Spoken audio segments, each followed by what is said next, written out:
Peace, peace, peace, peace, love, prosperity, abundance, self-love, self-care. I think my eyelashes is in my eye. This is my natural eyelash. You know how sometimes you feel like the hair is in your eye? Grand rising, and we are rising to the top. Family, how y'all doing? I hope you're taking care of yourself. People ask me this most of the time when I tell them, hey, I'm spiritual. The first thing they ask is, do you see my spirit? Can you read it? Can you read me? And I'm like, okay, I am not that type of spiritual person, okay? People always have this persona of how people supposed to be, how they're supposed to dress, how they're supposed to talk. I don't want to be like that. And people ask me, how do I start my spiritual journey? And I give them this answer. It's not starting a spiritual journey is not something that you just decide, like one day you just sit down, you're like, I want to start my spiritual journey today. It don't work like that. I tell people that it's a calling. Spirituality is a calling. Yeah, it is. You are a spirit having a human experience. What makes you human is this body. This body makes you human. So your spirit is in this body just having a human experience, right? It's a calling. This is how you know that you are different and you are meant to wake up at a same period or same stage in our lives or in your life. As a child, right? This is how you know you chosen. You wouldn't know it until you become spiritually conscious. Then it will all make sense to you. As a child, you feel something that you can't describe. You always feel like you don't feel right. You feel like you don't belong in your age group, your peers, your friends. You always feel different, but you don't have words to describe it. For me, I always tell my grandmother, especially when we in Africa, we have open market. We have supermarkets now, but back then, we have a little grocery store, but mostly it's open. If you want the real market, it's open. You go to there's one section is tomatoes, there's one section onions, pepper, cucumbers, salad, just rice. That's how it's open market. And every time I go out with my grandma, I said, Mama, I call her Mama. I said, Mama, I don't, this is exactly what I would tell her. I said, Mama, I don't know what it is, but I feel for people. And then she'll look at me, what do you mean? I'm like, I don't know. I feel people. I didn't know it was called energy or I was feeling spirit. I just said, Mom, I feel people. I feel people. Every time we go out, I would tell her, I was little. I'll go to like a child with a mom. You go to your mom like, Mom, I just go to her. I said, Mama, I don't know why. Every time I go out, I feel people. I know how they are feeling. I don't know why. And she would always look at me. She didn't say nothing. She would just look at me. When I used to go to the Islamic school, they used to beat us, and I'm not joking. They used to beat us to learn how to recite the Quran. They used to beat us. And as a little kid, something just wasn't right. I used to sit down and say, but why do we have to get beat up to learn this language so I could talk to a God named Allah? Why can't this Allah understand my dialect? This is not something that normal children would think about, but because I was chosen, I was thinking about all of this in my head.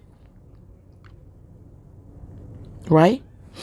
And then as I got older, right? As I got older, something in you will want to know the truth. When you start questioning religion, it means the God in you is ready to wake up. Is ready for the truth. You're yearning for the truth. I give you one. I don't know the scripture, the verse, but most Christian people will say God regrets creating human beings. God has regretted creating human beings. Now you ask yourself, God is all knowing. God is all knowing. What is going to happen to me later on today? I don't know, but God knows. What is going to happen to me tomorrow? I don't know, but God knows. God says, I know you before I made you. Your every move, I know. What you going to eat today, what time you going to do, number one, number two, what clothes you going to wear, what you going to say. I know you don't know, but I know. So how come an all-knowing God regret creating human beings? So this all-knowing God, he didn't know that he will regret creating human beings. He didn't know that. When you start asking these questions, you are ready. Your soul is yearning for the truth. Another question you will start asking yourself. In the beginning, God created Adam and Eve. But who was there? Did Adam and Eve wrote a book and said, 1952, God created myself and Eve. So this is the witness. I'm writing this book as a witness. So the next generation will come and they will know that we were the only people God created. Nobody was there. These are things that you start questioning when your soul is ready.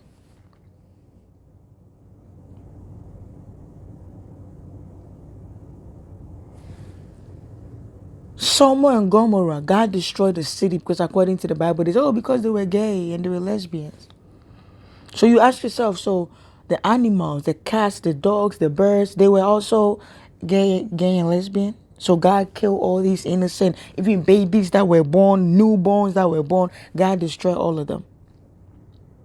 But as you become conscious, you know that God did not destroy the city because it was a city of gay and lesbian. It was a city of sin.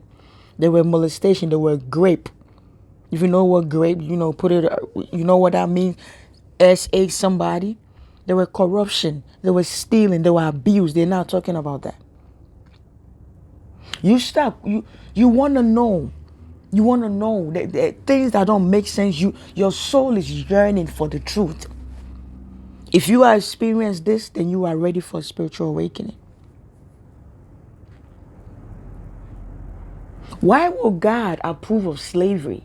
Why? A loving God will approve of slavery.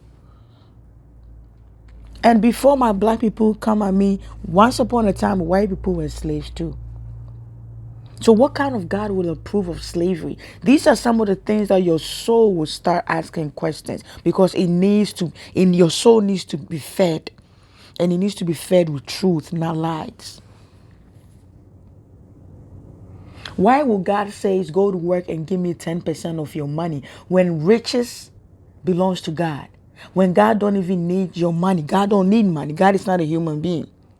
So why God needs your money, your 10%? What is God going to use that 10% to go grocery shopping, to go get a haircut? All of you start questioning.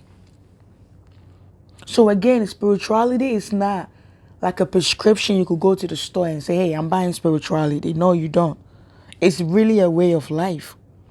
And if your soul is not questioning these things, you're not ready. People ask me all the time, I want to start my spiritual journey. And I'm like, it's not something that you just get up and start. It's a calling. There's a saying that when the student is ready, the teacher will appear. And so if you're already asking these questions, going within and doubting a lot of things, that means your soul is ready for the truth. This is how you know you start in your spiritual journey.